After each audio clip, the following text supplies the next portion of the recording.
Frogmore Cottage cleared the Sussexes out of the royal property, banned them forever from the UK. Prince Harry's interview with Anderson Cooper on 60 Minutes has aired, and the Duke of Sussex has already answered a question that's been on many royal watchers' minds.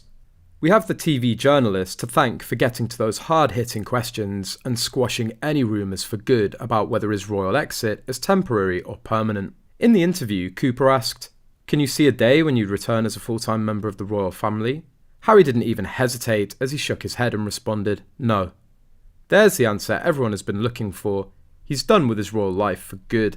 That answer should come as no surprise to anyone who watched Netflix's Harry and Meghan docuseries, because the couple has firmly planted roots in Montecito, with the two kids Archie 3 and Lilibet 1. Royal expert Jonathan Sarkodoti told US Weekly that he believes Harry knows there's no way back after he and Meghan made such a bold move. He criticised the dynamic duo for doing everything they could to alienate themselves from their family, but Harry is indicating that he's hoping to reconcile at some point with King Charles III and Prince William. "I'd like to get my father back. I'd like to have my brother back," he said in a preview of his upcoming ITV interview. Harry believes the reticence is on his father and brother's side. They've shown absolutely no willingness to reconcile, he added. However, there still might be a future relationship once the furore of Harry's memoir Spare dies down.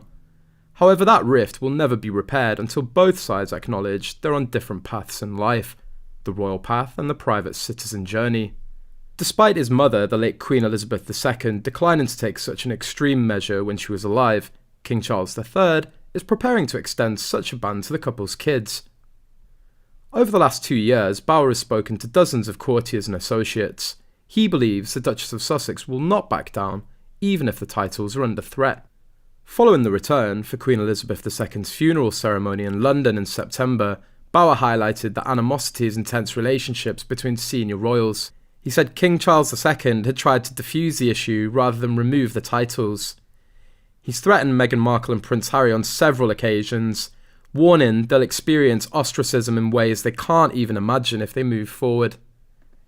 If they continue to defame the royal family, their offspring's titles are at risk, but they must also consider their titles, as Charles has the right to revoke the titles of the Duke and Duchess of Sussex if they overstep any boundaries.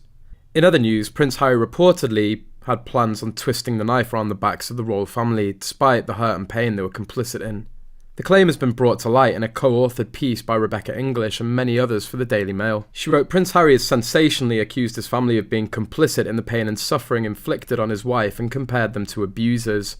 In a bombshell interview to plug his memoir, he suggested they helped to trash his and Meghan's reputations, forcing them to move to California, and have shown no willingness to reconcile. While he accused his family of getting in bed with the devil, he conceded they weren't racist, although he believes them to be guilty of unconscious bias. Harry wasn't paid for Sunday night's interview, which saw him alternate between answering questions from Bradby and reading sections from his memoir. In a later interview with CBS's Anderson Cooper in the US, Harry also had harsh words for Camilla, who he accused of being a villain